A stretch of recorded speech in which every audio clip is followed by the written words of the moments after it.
3 years ago, Earth went through drastic changes. Animals and plants began to evolve in insane and inexplicable ways. To protect the world from destruction and preserve peace, humans awakened the power to control monsters and use them in battle. Those who awakened this ability became known as monster trainers. A woman slams the chalkboard hard, catching the class's attention and shouting that monster trainers should pay more attention. This is Muran Kai, the teacher of Class 3 of the second year at Tiangan's third secondary school. She explains that that event marked the beginning of a new era for Earth, and that everyone needs to remember it because the topic will be on the test. The bell rings and the teacher ends the lesson, reminding them that the monster breeder's exam will take place the next day, and recommending that they watch it together with their parents. After leaving school, a boy named Gao Peng, 18 years old, a student of Shangun's third secondary school, walks home deep in thought. His greatest goal is to become a monster trainer. However, something strange has happened. Ever since he turned 18, he has started seeing floating panels in front of his eyes. One of them read, "Dear host, congratulations on successfully activating the Monster Evolution System. The system can help you identify relevant information about any creature. Please make good use of it."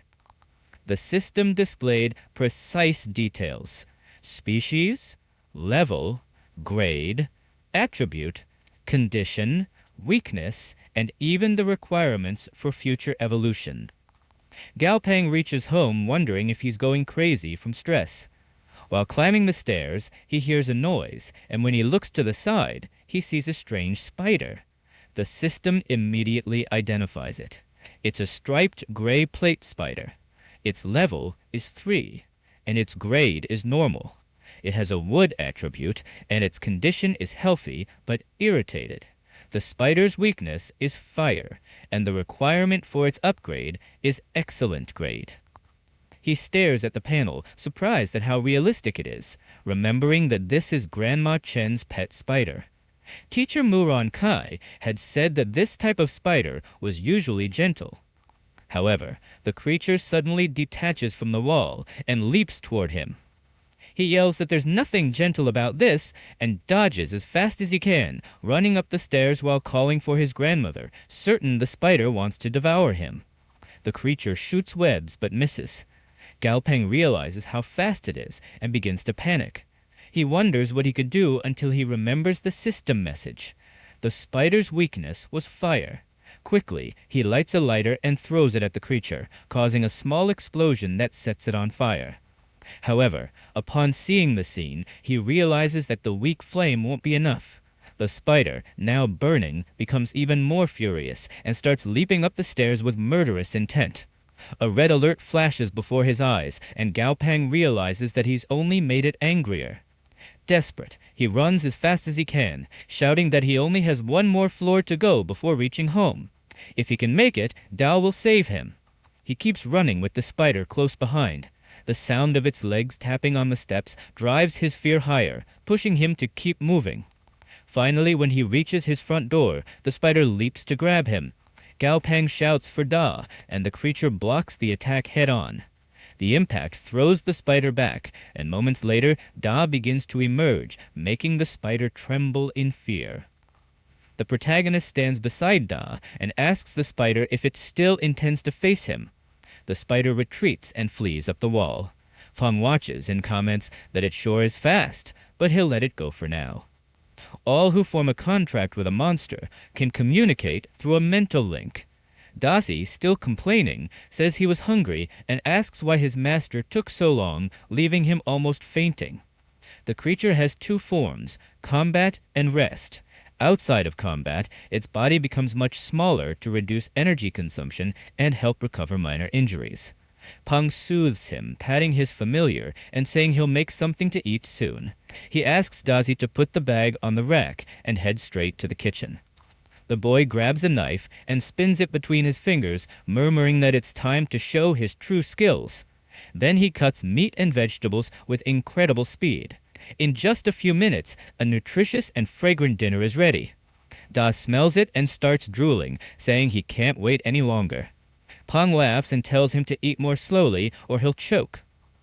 While watching his companion eat, the system reappears before his eyes, displaying his monster's information.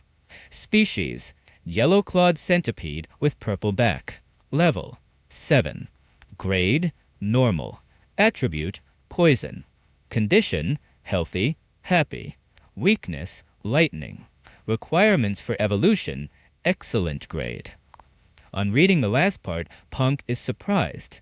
He wonders if requirements for excellent grade means that his familiar can evolve from a common monster to a higher grade one.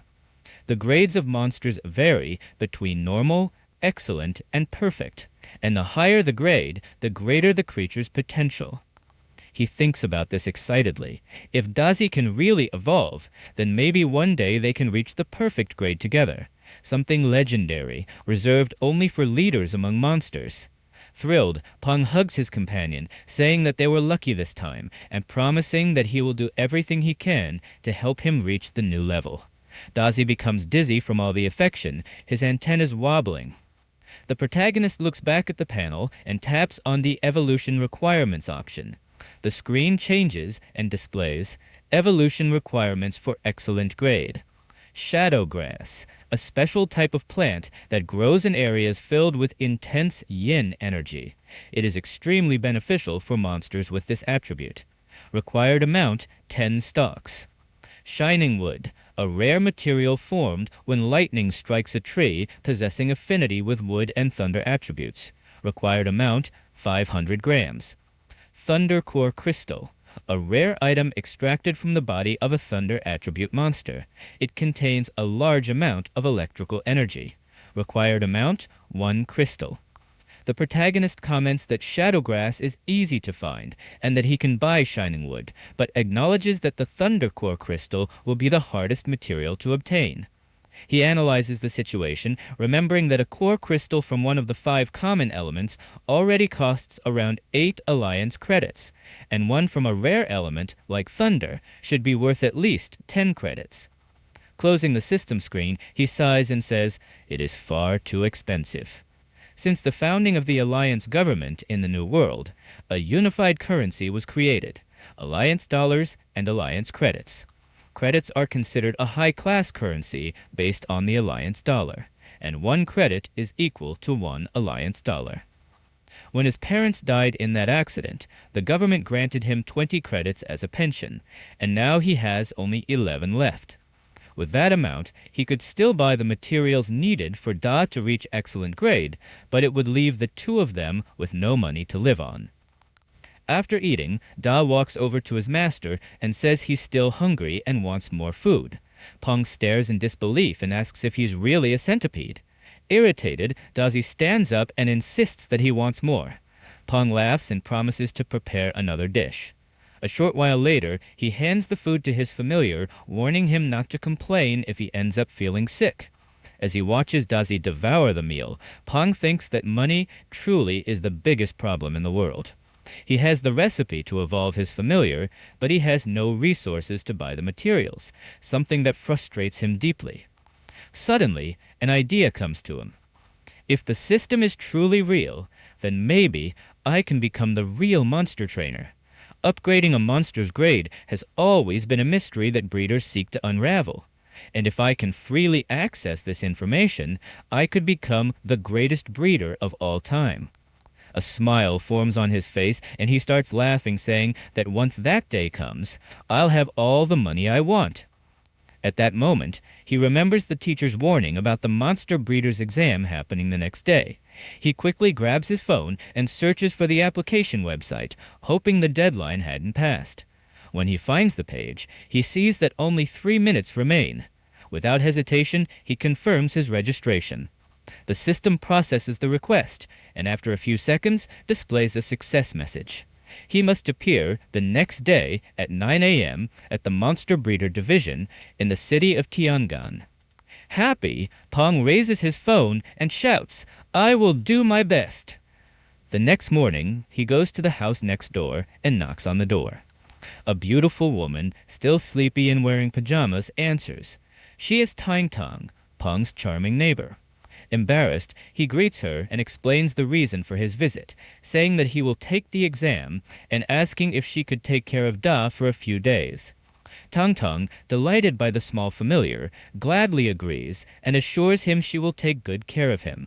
Peng thanks him, saying that with her looking after Za, he can take the exam with peace of mind.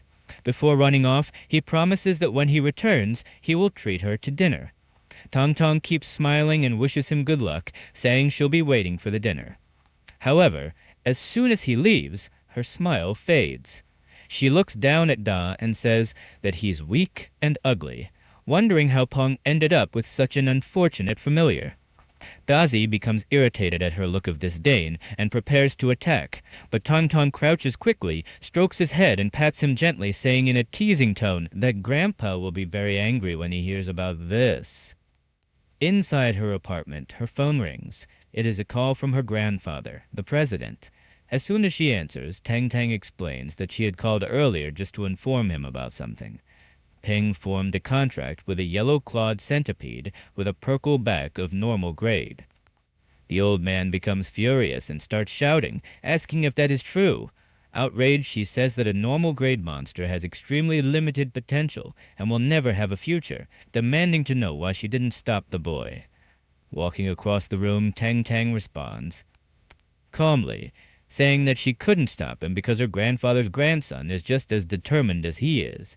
On the outside, both seem indifferent, but on the inside, they are equally stubborn and obstinate. She reminds him that the centipede was left behind by the president's daughter and son-in-law, Peng's parents.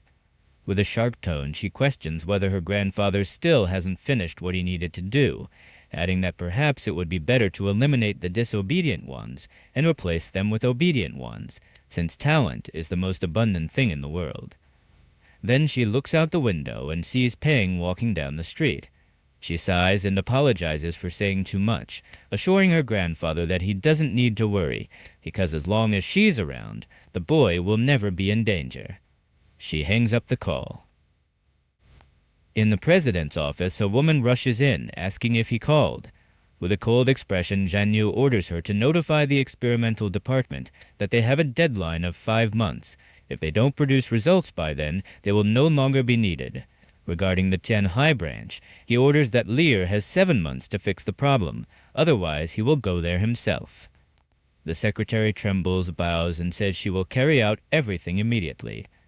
Zhan Yu, now calmer, picks up the phone, looks at a photo of himself with someone, and murmurs that he will resolve everything in at most 1 year. He promises his grandson that when he returns, he will never suffer again. In the city of Tiangan, the building of the Monster Breeder Division is packed. Peng looks around, surprised by the crowd, commenting that becoming a monster breeder has become fashionable. Suddenly, he hears a familiar voice. When he turns around, he sees his friend Li Gang, accompanied by Zheng Heng and Li Hangdu. He smiles and greets them. Zheng Heng asks if he came to watch the exam, but Zigong laughs proudly, pointing to his own mother and saying that they are there to see her take the test. Even though she has failed 3 times, he insists that this time she will pass. Hangdu lightly taps her brother's head, calling him an idiot. Zigong complains that she hits him so much that he really is becoming an idiot because of her. She retorts that he has always been an idiot, that has nothing to do with her. Peng, a bit embarrassed, interrupts their banter and reveals that he is also taking the exam. The 3 are surprised, and Zheng places a hand on his shoulder with an encouraging smile, saying it's great to see him determined, that he believes in him, and that he hopes to see the youngest monster breeder of Tengan emerge today. Peng laughs shyly and says he's not that talented, but he will try. At that moment, an unfamiliar voice interrupts the group, sarcastically asking who the youngest breeder in the city is supposed to be, mocking that the exam must be far too easy if anyone thinks they can pass. Zivang gets irritated and asks what that idiot just said, but his sister tries to hold him back. The man continues provoking them, saying it's ridiculous for a foolish child to think he can become a monster breeder. Peng faces the man and replies coldly that if becoming a monster breeder was as simple as talking, that man would already be the best in the world. The blonde man becomes annoyed and tells the protagonist to just wait. Soon he'll understand what they're talking about. Zigong asks who that idiot is and how he can be worse than him. Zhang explains that it's Wang Shu, son of the Wang group, someone who has already failed the monster breeder exam 4 times, and seeing someone as young as the protagonist trying must have irritated him. Suddenly, the doors opened and people start shouting, announcing the beginning of the exam. The chief examiner of the Chang'an City Monster Breeder Division, Feng Li, appears in public, welcoming everyone. He declares that the exam will begin now and instructs everyone to enter and collect the written test in an organized line. Inside the division building, Fingal welcomes them again and explains that the evaluation will be divided into 2 parts, the theoretical test and the practical test. Peng pays close attention to every word. Fingal emphasizes that they will begin with the theoretical test. 3 videos will be shown on the screen behind him, and participants must accurately describe the monsters presented. He turns on the screen and steps off the stage, saying he doesn't want to waste time. The video begins immediately. The first shows a monster swimming underwater, moving from one side to the other. When the screen goes black, the chief examiner looks at his watch and announces that this was the first video and that everyone has 20 minutes to write their answers. People begin to complain, saying they've never seen that monster before, that it's probably a new species, and that the video was too short, making it impossible to see anything clearly. They say they might need to try again next year. Fingal becomes irritated and shouts for everyone to shut up, warning that the next person who opens their mouth will be immediately disqualified. Silence fills the room. Andrew smirks, thinking that the written test that year is harder than usual, and feeling grateful for the insider information he received beforehand. When he looks to the side and sees the protagonist calm and relaxed, he becomes even more annoyed, thinking that the idiot should enjoy laughing while he can. Peng, on the other hand, is amazed. He realizes that the system seems to be reacting to his thoughts and providing exactly the information he needs is shown. The monster is a gale dolphin, which likes soft music, tranquility, sunbathing, and eating fish and shrimp. Its weaknesses are attacks related to the darkness attribute and disordered sound waves. He writes all of this down in his exam. The second video is shown, displaying a monkey-like monster, and the system identifies it again. It is the buff gorilla, which likes to climb trees and eat bananas. It is vulnerable to poison attacks and has an impatient and easily irritated personality. The last video shows the third monster, identified as the claw mantis. It is very strong, brave, and carnivorous, feeding on all kinds of insects, and its weakness is fire-based attacks. At exactly 10 a.m., the examiner announces that the time is up and the tests begin to be collected. Another examiner goes around gathering the papers and asks everyone to wait for the results. 1 hour later, Fengil arrives with the documents in hand and announces that the results have just come in, saying that he will now reveal the approved candidates. Liz Keng Yen and Lizian Lin are among them, and Zheng Hong also passes, sighing of relief when she sees her score of 81 points. Wengas, with 86 points, continues to show off and says it was expected. Fengil taps the paper on the table and comments that everyone mentioned so far made some mistakes, but still passed, wishing them good luck in the practical test. Wengshu turns to the protagonist and says that if his name is Peng, he unfortunately didn't hear it mentioned by the examiner, so maybe he didn't pass the test. The blonde boy keeps mocking him, saying it's a pity, and apparently that day wouldn't mark the birth of the youngest monster creator in the city. Peng listened silently, trembling with nervousness, thinking that it's impossible, since the system's information could not be wrong. At that moment, Fingal resumes speaking and says that there is still one last name on the list of approved candidates. He asks the protagonist to stand up. Confused, Peng stands, and the examiner begins clapping, saying he really did not expect the candidate who achieved a perfect score to be so young, praising the talent of the new generation. People around start admiring him, commenting that he achieved a perfect score on the written test despite being only a high school student, making him someone with an extremely promising future. Many say they might be witnessing the rise of the youngest monster creator in the city. The protagonist then smiles and, looking directly at Wang Shu, says that his name has just been called with a perfect score, apologizing for disappointing him. The blond boy becomes furious, saying that that bastard only got lucky. Once the announcement of the approved candidates ends, the chief examiner leads all those who passed to another room. Peng observes the environment, finding the place enormous. Fingal welcomes them to the second phase, explaining that the practical test is simple. Each room behind him contains a monster provided by the association, and the objective is to increase that monster's grade within 1 week. He emphasizes that all necessary materials will be provided by the association, but anyone who fails to raise the monster's grade must pay the market price for the resources used. There is also a limit to the materials that can be requested, and exceeding it leads to automatic failure. At that moment, another figure enters clapping. It is Li Din, the manager of the Monster Breeders Division. He calls for everyone's attention, saying that they will now distribute the rooms and asking them to form a line to draw a card from a red box. One by one, the candidates take their cards. While waiting, Peng thinks that since the choice is random, there is no way to know what monster he will have to deal with, which explains why the Monster Breeder Certificate is one of the most difficult to obtain. Wang Shu observes the protagonist and thinks he wants to see whether Peng will remain confident after discovering which card he drew. When Peng puts his hand into the box, he jokingly asks the heart of the cards to bring him luck. But as he tries to grab a paper, a small creature bites the card and doesn't let him pull it out. Both he and Li Ding notice the scene. Zheng Heng, smiling, comments that she drew room 6 and asks the protagonist which one he got. Peng smiles as well and shows that he drew room 10. Fingal orders everyone to head to the rooms corresponding to the cards they drew, as the practical test has officially begun.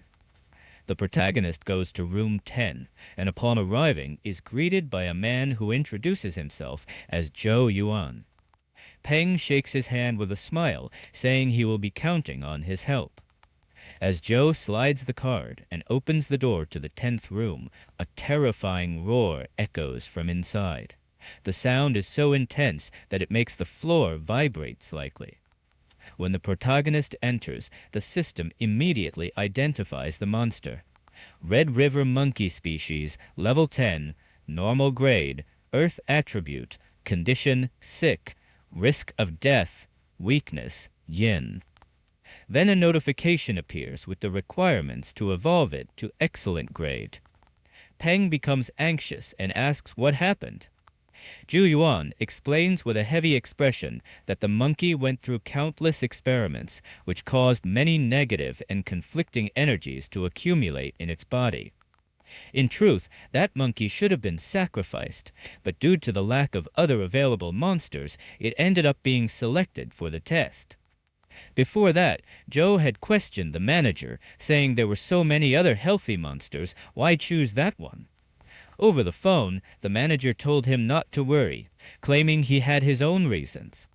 During the call, he spoke with Mr. Wang, assuring him that everything would go according to plan, and telling him to relax because the candidate would not pass the practical test, not even if he were the best monster breeder in the world. Back in the present, Zhou sighs and comments that the monkey only survived this long thanks to its immense will to live. But the chances of improvement are extremely low, far beyond the usual difficulty of the evaluation. He then offers to help Peng, allowing him to start directly from the second phase. Peng, however, looks at the monkey trapped inside the cage. It is breathing with difficulty, its body trembling, its eyes filled with tears. Peng thanks Zhou for his consideration, but firmly states that he will not give up so easily. Zhou smiles, saying he understands, and allows him to enter the room. As soon as Peng crosses the doorway, it closes behind him. The fallen monster trembles on the floor, while tears stream down its face. In its mind, flashes of painful experiments and people calling it useless torment its thoughts. It cries out desperately, staring at Peng with visible suffering. Gently, Peng reaches out and places his hand on the monkey's head, speaking in a calm voice, telling it not to worry and simply to trust him, because he will do everything he can to help it. With the help of the system, Peng decides to analyze the evolutionary path of the Red River monkey, but he's surprised by the result. The first screen shows the normal path, purify the impurities in the body, and evolve into an excellent grade Red River monkey. However, a second, darker screen, surrounded by a gloomy aura, appears immediately afterward, showing an alternative, yin. Absorb yin energy and eliminate the weakness to the yin attribute in the body. High chance of evolving into a new species and reaching excellent grade or higher. Peng does not understand why that monster has two evolutionary paths, but additional screens soon appear detailing the requirements. For the normal evolution, the following are needed: 5,000 grams of spiritual orba herb, 4,500 grams of concentrated alcuba aroma, 10 bottles of first-class antidote, 5 elite-level monster crystal cores of the wood attribute, 2,500 grams of calming wood spirit powder, 10 bottles of heart-cleansing powder, and 10 kilograms of tranquil leaf tea. For the distorted evolution, the required materials are 250 grams of black candlegrass, 1 elite-level monster crystal core of the carrion attribute, 2 or 3 packets of luminous powder, 1 or 2 skull mushrooms, and 3 stalks of withered grass. Peng looks at both lists and realizes that the normal evolution path demands an absurd amount of materials, far exceeding the limit allowed by the examiner. He reflects and concludes that his choice makes sense. After all, it is easier to keep painting on a stained canvas than to try to clean it completely and start over from scratch. Therefore, he decides to take the risk and choose the distorted path. The system then updates and displays the recipe for the yin evolution. He must include a portion of black candlegrass in the monkey's 3 daily meals for 3 days. After that, he must provide the carrion crystal core. Place the Red River monkey in a bathtub with a sulfuric acid solution mixed with luminous powder, skull mushrooms, and withered grass. After that, all he has to do is wait for the process to happen naturally. After reading everything carefully, Peng writes the materials down and hands the paper to Joe. Joe asks if that is the materials list, and upon reading it, he's shocked by the names: black candlegrass, skull mushroom, withered grass, and other poisonous ingredients. He frowns and says that all of them are extremely toxic, questioning whether Peng wants to improve the monkey's grade or kill it. Peng responds calmly that extreme situations require extreme measures and tells him not to worry, assuring him that he knows what he is doing before closing the door. Joe walks around irritated, thinking that the boy could not possibly have gotten a perfect score on the theoretical exam. To him, Peng seems nothing more than a fool who thinks too highly of himself just because he knows a bit of theory. 3 days pass. In room 2, one of the participants has already failed. In room 7, a candidate also did not succeed, lamenting that the monkey's grade almost increased, but not understanding where she went wrong. In room 8, another participant was having a breakdown, saying that none of it made sense because she had followed the indicated proportions perfectly, yet achieved no results. Meanwhile, in room 10, the Red River monkey was beginning to recover. Peng observes this and comments that once again the system was right. The black candlegrass stimulated the monkey's body and healed most of its surface wounds. After 3 days of ingestion, the creature's body and spirit had reached peak activity, and the carrion crystal core was already beginning to take effect. Peng holds the cage key firmly and says now all that remains is to place the monkey into the sulfuric acid solution and wait. He remembers the moment Zhou Yuan handed him the key, explaining that it was used to open the cage and assuring him that all the monsters provided by the association were docile and not aggressive. However, after everything the Red River monkey had endured, it could react unpredictably, and that was why Peng needed to be cautious. Peng looks at the key in his hand, reflecting that it is difficult for a monster to communicate with a human without a blood contract. and releasing the monkey like this would be risky. Still, he was already determined. It was his only option left. He approaches the cage and calmly says that he will set the monkey free, but it must promise to behave. The monkey nods as if it understood. Without hesitating any further, Peng opens the cage and calls it out. Even though he tries to appear confident, he still feels a slight fear until the monkey suddenly runs towards him and jumps on him, showing gratitude and affection for being treated kindly in the past days. Peng smiles in relief and gently pats the creature, telling it to relax now because what matters most is helping it evolve in grade. The two head towards the bathroom, where the bathtub is already prepared. Peng asks the monkey to get in, assuring it that everything will be fine, but the creature hesitates. It pulls out a handful of fur from its own tail and throws it into the bathtub. The fur sizzles instantly, and the frightened monkey refuses to enter. The protagonist is impressed by the creature's intelligence, but he maintains a calm smile and asks it to trust him, promising to make it stronger as long as it has courage. He then places his hand on the monkey's head, transmitting a sense of peace. Slowly, the creature is convinced and steps into the bathtub. Peng watches with a tight feeling in his chest, saying that anyone would feel anxious looking at such a scene. As soon as the monkey submerges, a cloud of dark smoke begins to spread through the room, startling Peng and triggering the alarms.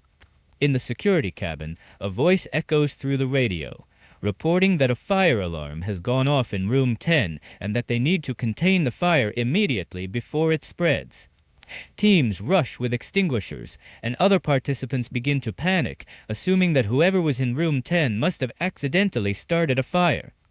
Wang Chu watches from afar and smiles in satisfaction, muttering that the investment was not wasted and that Manager Legion really kept his promise. The alarm keeps ringing as people rush to the scene, breaking down the door.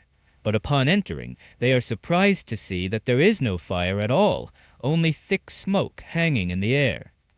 Peng turns around, startled, and asks why they barged in like that.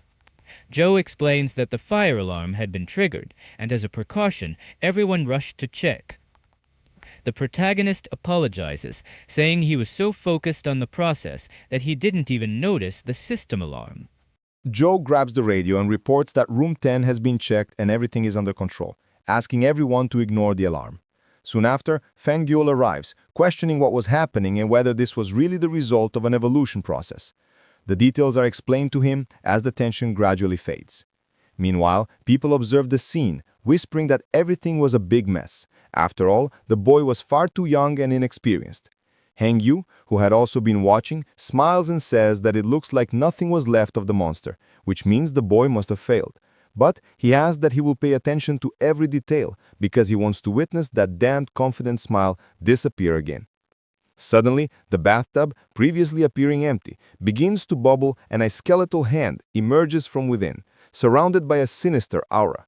The monkey starts to rise out of the tub, now with a completely different and horrifying appearance. People step back in fear as the monster fully emerges, shattering the bathtub in front of it. The huge creature stares at the protagonist with hollow, threatening eyes. Feng Yu asks what that thing is, and Li Jin, equally shocked, asks if that creature is really the former Red River monkey. Zhou smiles and says that the protagonist isn't just a theoretical idiot, he's a true genius. The system then notifies that the distorted in-evolution has been successfully completed. The Red River monkey had transformed into a skeletal carrion monkey. Name: Skeletal carrion monkey. Level: 11. Tier: Elite. Grade: Perfect. Attribute: Carrion. Condition: Revived and weakened. Weakness: Light.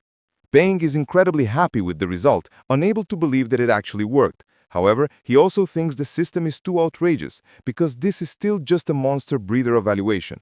In the future, with enough materials, he could evolve and produce creatures on a large scale. The scientists approach, observing that after evolution, the creature's body had become much larger, and that the gas surrounding the bones was extremely resistant, and the creature's own skeleton looked as if it were made of steel.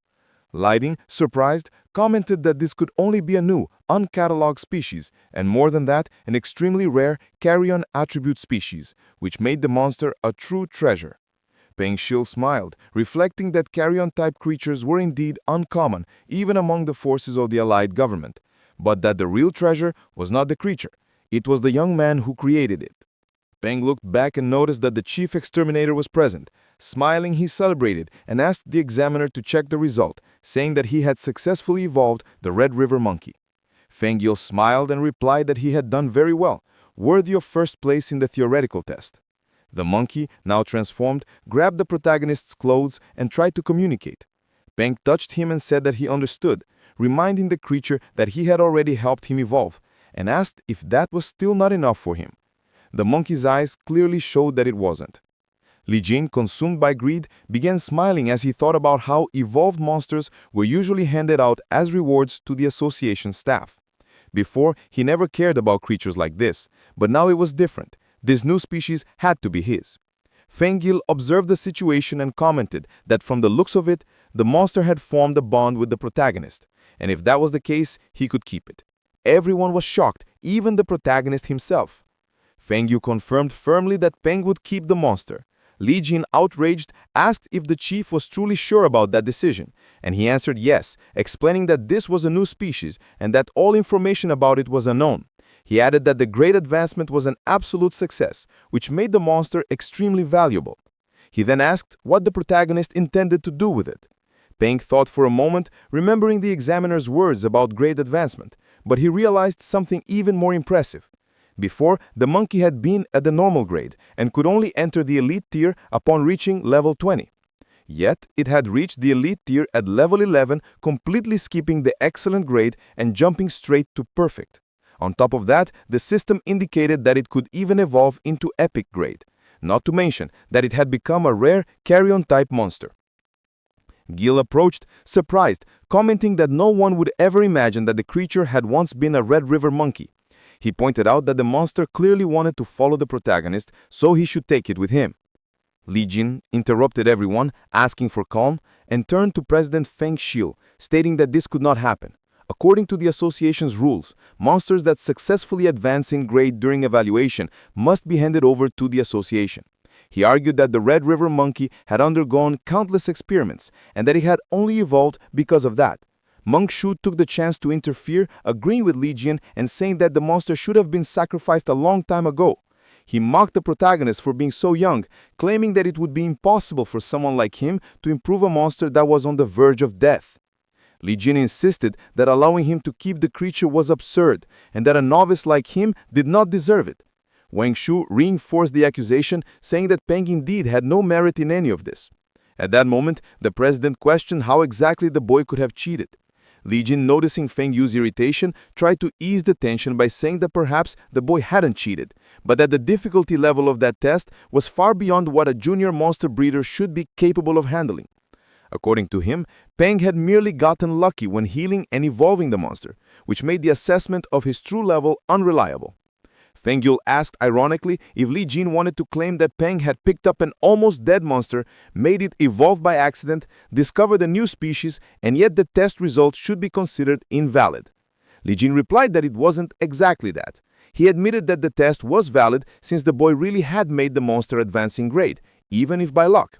Therefore, the certificate should be granted, so as not to compromise the association's impartiality. But even so, the creature must remain under the institution's rules.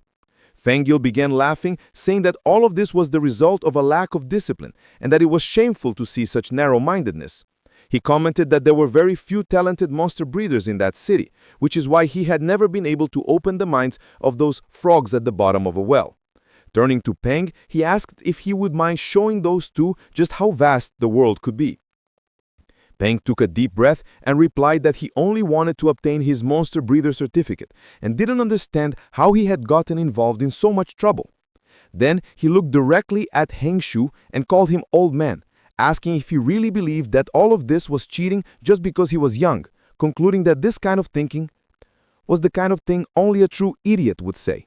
The protagonist then pointed at Li Jin and stated that just because he was incapable of doing something didn't mean no one else could. He asked ironically whether Li Jin was blind and hadn't just witnessed what he had done. He continued saying that the two of them were incompetent and ignorant for refusing to see the truth right in front of their eyes, choosing instead to invent countless excuses to support their belief that such a thing was impossible. Seeing people like that, according to him, was truly pathetic. He then began to explain that although the name Red River Monkey contains the word river, its attribute had nothing to do with water. The name simply came from the place where the species usually lived. However, at some point, someone deduced that the monkey must have affinity for the water attribute because of that, and that person, in his words, was a complete idiot. Judging by the condition of the monkey, it wasn't just one idiot who believed that. Everyone involved had provided large quantities of water attribute materials to it. Those fools, however, ignored the fact that the true weakness of the Red River Monkey was actually the in attribute, and not knowing something so basic was proof that they had lived their whole lives in vain. Hang Shu, irritated, reacted by saying that all of that was nonsense, since the weakness of the Red River Monkey was the wood attribute. Fang Shu interrupted and stated that although the monkey did have a slight connection to the wood attribute, its true weakness was the in attribute, and he added that Shu would lose points for not knowing that. Peng continued his explanation, saying that due to the Red River Monkey's great vitality, it had survived even after all that in energy had penetrated deeply into its bone marrow. But purifying it would have been nearly impossible. That is why he decided to do the opposite. Over the past 3 days, he had given the animal black candle grass to strengthen its spirit, and using in as a base, he added carrion-type materials along with an elite-tier monster key core of the same attribute. Although it might sound obvious, he highlighted that he didn't test the mixture randomly, because what truly determines success is the order and proportion of the materials. Without this knowledge, any attempt would be useless. On top of that, anyone trying without understanding the process could cause unpredictable results. And if the Red River monkeys became extinct because of that, he could not take such responsibility. Theng began applauding, praising the new generation for its brilliance. He stated that since Peng demonstrated such ability, it would be a waste to grant him only the Junior Monster Breeder certificate. Therefore, the president personally guaranteed that the protagonist would receive the Intermediate Monster Breeder certificate. Feng Shil added that, unfortunately, the advanced level certificate was beyond his authority, but if Peng went to the Anding headquarters and took a new assessment, he believed that with the talent he had shown, he would certainly achieve that level, as long as he continued working hard. Peng thanked the president deeply for everything. The president then stood up, looked at the two men who were still frozen in place, and returned to the topic of cheating. He asked who had really cheated there, and whether they took him for an idiot incapable of discovering what they had done in secret. He added that someone had just claimed that the Red River monkey was an experiment that should have been sacrificed. Feng Shil remarked that he also wanted to know what a failed experiment for disposal was doing in one of the test rooms. Zhang Hong confirmed, saying that he had already suspected Wang Shu's words. The other students added that Manager Li was clearly involved and that their true target was Peng. Zhou Yuan raised his hand and said he could testify. He revealed that Manager Li Din had placed the Red River monkey on the evaluation's monster list, even though other options were available. Li Din tried to stop him, but he continued, pointing to Wang Shu and saying that the manager did so under the candidate's direct orders. He stated that the evidence was recorded in the association's monster allocation reports, and that a quick investigation would prove it. Han Shu collapsed on the ground in desperation, trying to deny everything. The president then declared that in light of the evidence, as the president of the Monster Breeders Association of Shangan City, he announced that candidate Wang Shu had cheated and would be disqualified from the current evaluation, being forbidden from participating in any others for the next 3 years. He added that the former manager Li Din was officially expelled from the association and would never be readmitted.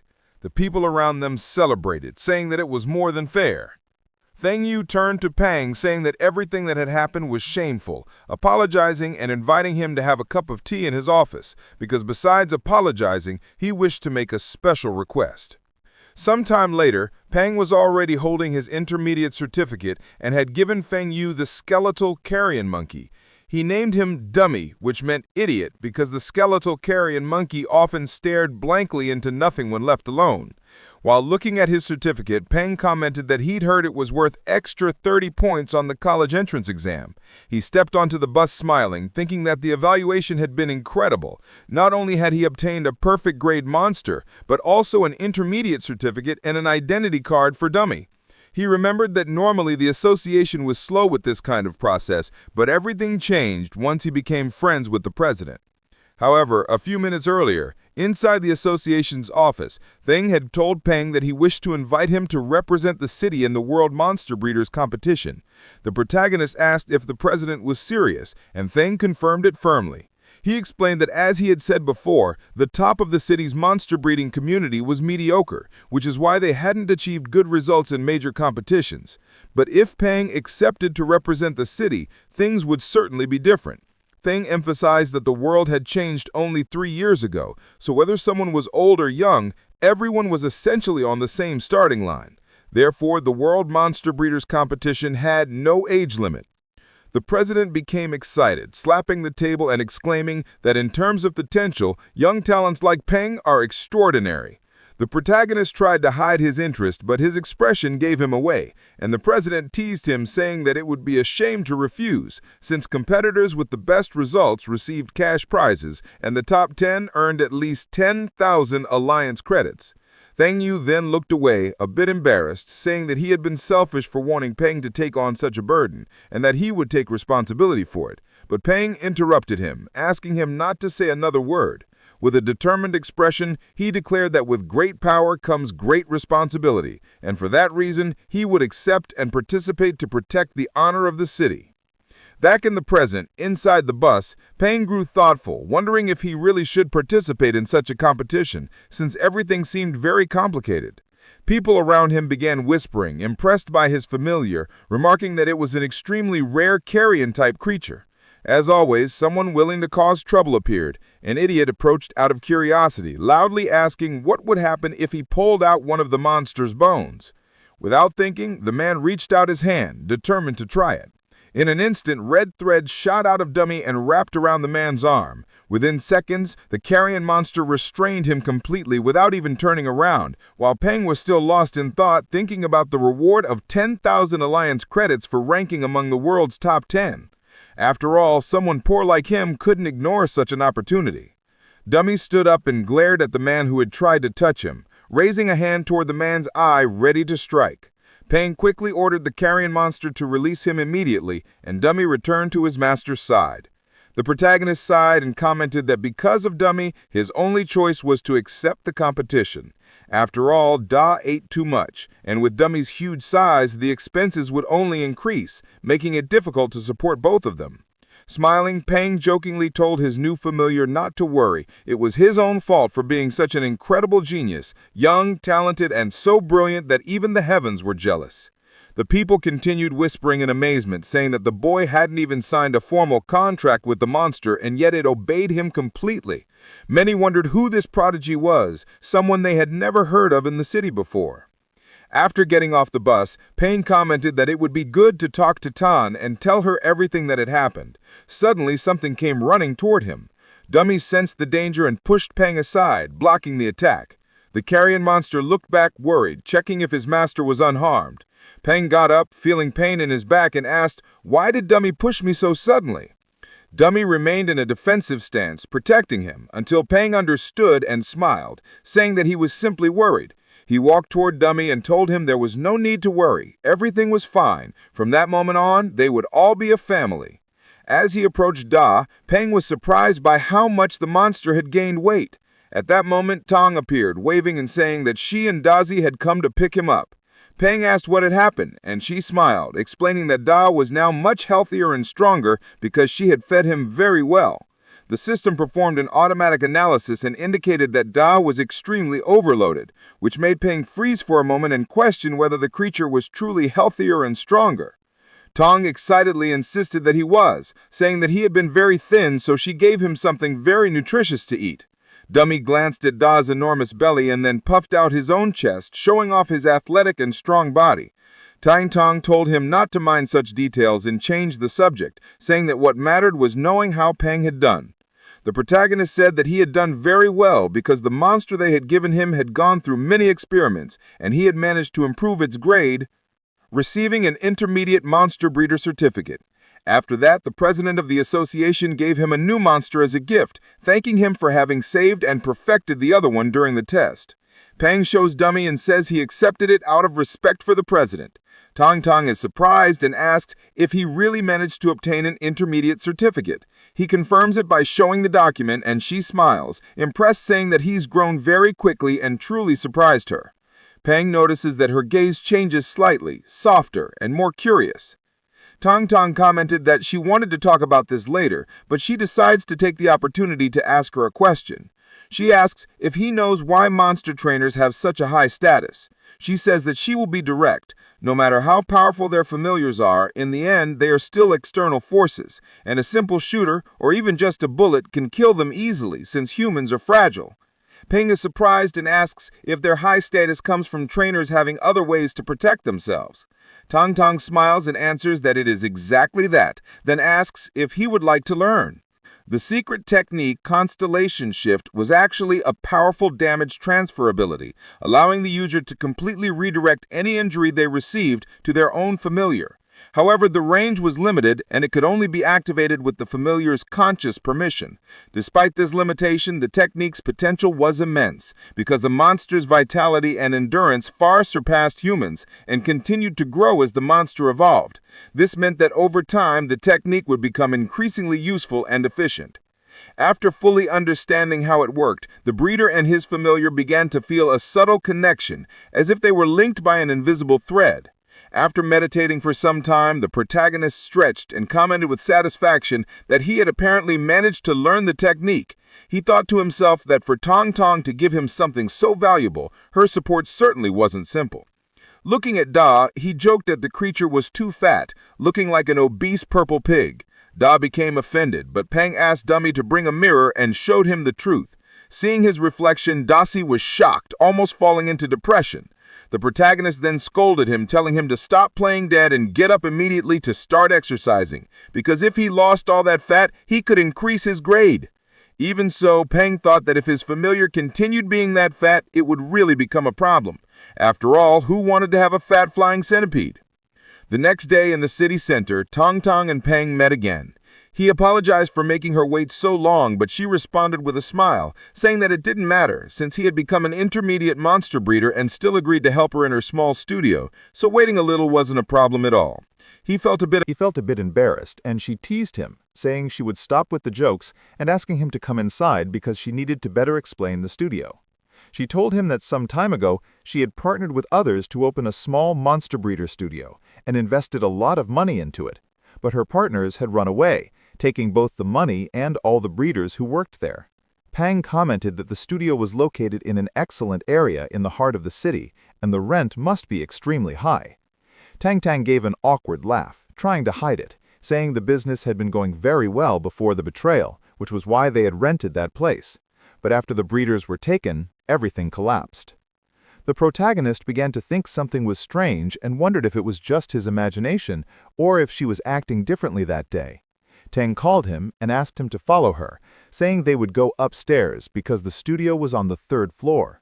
She emphasized that regarding payment, as she had said before, he would receive the best possible salary for the position plus 20% of the shares. She added that he didn't need to worry because the work wouldn't affect his studies. He would only need to come on weekends since a monster breeder's work was relatively simple. Pang, surprised, asked if the salary wasn't too high, since with an offer like that she could attract much more experienced breeders. Tang Tang replied naturally that it wasn't as good as it sounded, explaining that she didn't want to attract too much attention. Even so, the protagonist remained suspicious. After all, she had first given him a secret technique.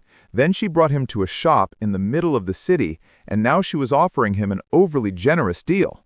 If it were anyone else, people would say it was far too suspicious to be a coincidence. But because it was Tang Tang, Pang didn't see any problem. After all, she had secretly taken care of him for the last 3 years, ever since he became an orphan. Holding his bag tightly, he took a deep breath, trying to push away unnecessary thoughts. He knew Tang Tang would never harm him, no matter how generous her offer seemed. In the end, with the system's help, he really was worth it, perhaps even more. If he could help her profit from it, that would be a fair trade. So he said he accepted all the terms and that from now on she could take the lead. Tang Tang smiled with satisfaction, wishing them a good cooperation, but inwardly she sighed with relief. It had been harder than she expected, and she was glad he hadn't suspected anything. A short while later, they reached the third floor. A sweet-looking young woman ran up to them, smiling, and said that Miss Tang Tang had arrived at the perfect time. Tang Tang introduced the protagonist, saying his name was Peng, and that he was the monster breeder she had just hired. She then presented the girl as the studio receptionist, Chun Quan Quan. Soon after, Tang Tang returned to the elevator and told Peng that she had explained everything to Quan Quan, who would show him the studio and introduce him to the others, but that she had to leave because she had a lot of work to do. Without giving them time for more, she simply said goodbye and left, leaving the two of them there. Peng scratched his head and laughed softly. He had expected her to do exactly that. Still, he murmured, asking if she was really all right. Quan Quan kept her charming smile and asked him to follow her, saying they would complete the registration. While filling out the form, she glanced at Peng discreetly, surprised that someone so young was already an intermediate monster breeder. Deep down, she thought Tang Tang had probably been tricked. Peng thought about how the studio would operate. If he wanted to generate profit for Tang Tang, he needed to set a fair service fee. Unlike other breeders, he had the system, and by following its instructions, the success rate of breeding would be practically 100%. For that reason, it would be unfair to charge the same rates as others. Although he wasn't obsessed with money, accepting less would be wasteful and, in a way, disrespectful to the system itself. So he decided to charge 3 times the usual maximum fee for an intermediate breeder. When the registration was finished, Quan handed him the certificate and said the enrollment was complete. Peng thanked her, but the receptionist looked slightly worried and asked if he really intended to charge 3 times the maximum rate. She said he might not fully understand how a studio works and warned that such a price could harm the studio's reputation. Peng frowned and asked what she meant. At that moment, the office door burst open with a bang. A man rushed in, irritated and desperate, and said he would be direct. He stared at Peng and declared that if he insisted on charging 3 times the maximum rate, he would have to prove he was worth it. Stepping forward confidently, he stated that if Peng could truly cure his familiar, no matter how long it took, he would pay 10 times the requested amount. Quan Quan panicked at the offer. The sum was absurdly high, and begged the man to calm down. Peng, however, remained calm and confident, saying it was fine. He pointed out that this would be his first client and that he would give a generous discount, charging only 3 times the normal fee, not 10 times. The man looked at him surprised and asked if he was really so confident he could cure the familiar. Peng asked him to calm down and explained that he could only answer accurately after examining the creature's condition. The man opened a box and with a worried expression revealed his little familiar. Quan Quan approached in distress as the animal began to whimper in pain and tremble in its owner's hands. The man looked at Peng desperately and asked if there was anything he could do. The system activated an analysis immediately. Purple electric rat, conflicting variation, level 19, elite tier, excellent grade, electric attribute. Condition, light injuries, weakness, mud contamination. Promotion requirements for perfect grade, incomplete. A moment later, a red alert flashed on the system panel, danger, detected, resolve the conflicting variation immediately. Quan Quan's eyes widened, and unable to contain her irritation, she shouted at the client, asking what he had fed the rat. The startled man replied that he had given it blood-yeed ganoderma, thinking it would cause a mutation and make it evolve, but the result was the opposite. Now desperate, he asked if there was still a chance for a cure. Peng began to reason. The electric rat was already in the process of evolution, but the forced attempt caused a conflicting variation between the lightning type and the blood type, which led to the collapse. The system reappeared, displaying a variant evolution plan. 5 shadow fruits, 5 grams scarlet well bark, 50 grams golden lightning leaves, grind and boil everything into a soup, then add the bloodwing bat crystal core. Peng understood that if he followed the system's plan, he could transform the conflicting variation into a complementary one and trigger a completely unprecedented variant evolution. He immediately asked Quan Quan to gather the ingredients as fast as possible, then turned to the client and asked him if he knew the rules of monster breeders. They use their own materials, but the client must reimburse everything afterwards. The man agreed right away, willing to pay whatever was necessary. Pang approached the small rat and spoke to it calmly, promising that he would help it evolve successfully.